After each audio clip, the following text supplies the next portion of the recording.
much, Franny. All right, good afternoon, Tuscaloosa.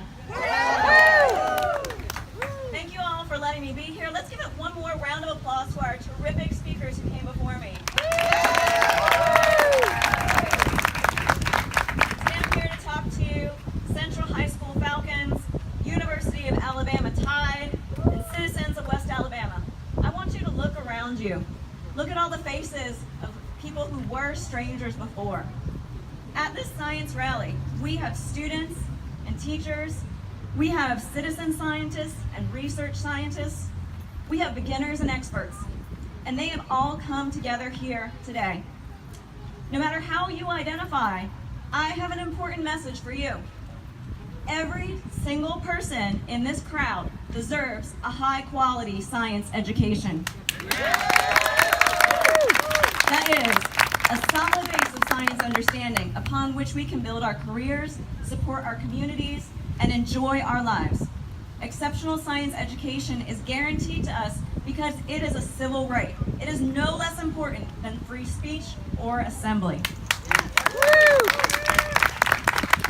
I draw my inspiration from this idea from Bob Moses, this great civil rights activist. In the 1960s, he registered Mississippi sharecroppers to vote.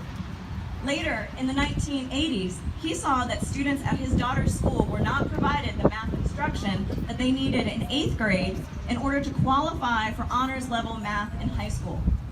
Bob Moses asked himself the question, well, why do students need algebra?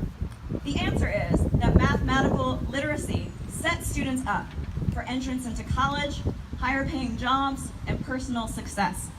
And so the Algebra Project was born.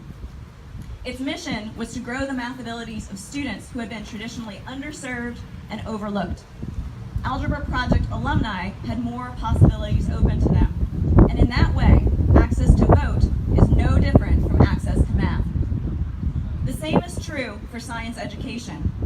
It is a civil right, and yet it is being denied to far too many youth. Let's take Tuscaloosa for an example. In 2016, 15% of 10th graders scored proficient on the standardized science exam. This statistic shows that we are squandering the talents of untold youth. But even worse, this number is an average. There's a hard truth. It's actually that 42% of white 10th graders scored proficient, while only 6% of black 10th graders did so. These numbers are shocking, but what is even more shocking is the cause for these disparities. Segregation in schools, unequal distribution of resources, and uneven support for black students taking advanced classes. Systemic racism has caused this.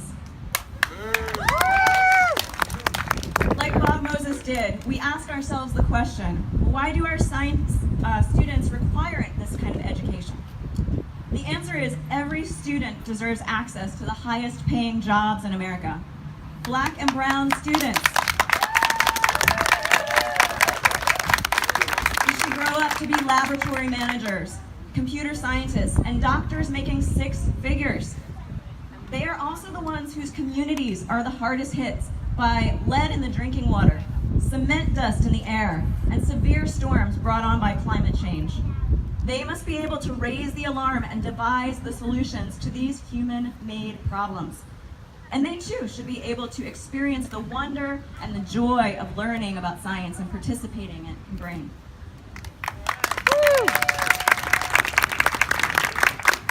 So I gotta say, a top-notch science education is a civil right, and as such, the government guarantees each of us that right. Algebra Project founder Bob Moses said, "It's time for us to take responsibility for our government.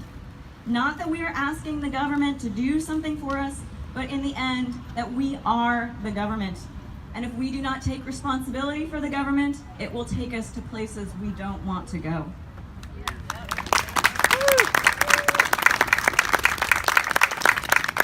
This administration is taking science education where none of us want it to go. Here's an example.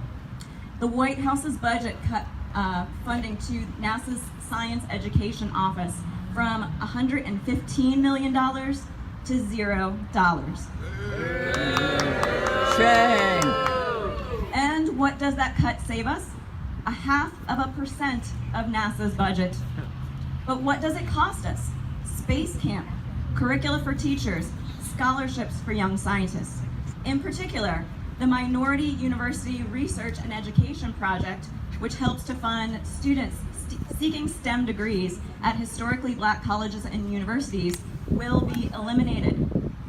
So, we have a local system that has not provided us with equitable science learning opportunities, and our federal government has taken away some of the few precious programs that try to equalize the playing field. This is a disgrace and a shame. In the absence of elected leadership, let us be our own government. We will take science education where we want it to go.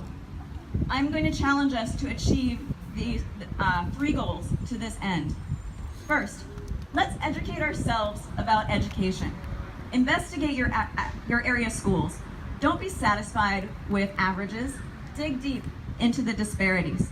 Then give your time, your talent, or your treasure. If you have time, volunteer. If you have scientific talent, offer your expertise. If you have treasure, improve the school's material resources. Second, fight education injustice wherever you find it. As a student, I want you to demand that you be put in advanced placement classes and ask for the help that you need to succeed there. Adults, I want you to stand with teachers in receiving the salaries that they deserve.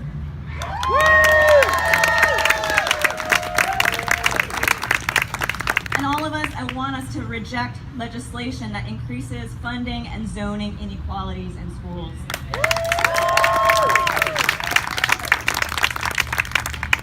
Third, and I'm speaking to everyone here, never give up on science learning.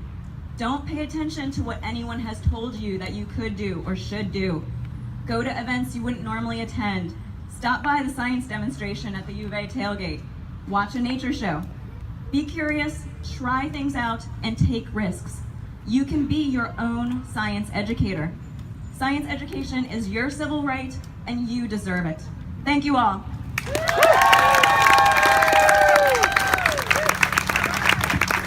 Thank you so much, Kathryn. And again, I want to thank everybody who came out. I want to thank the 50 people who marched from Shelby Hall here to Monnish Park. And the 150 people who are here because you care about science.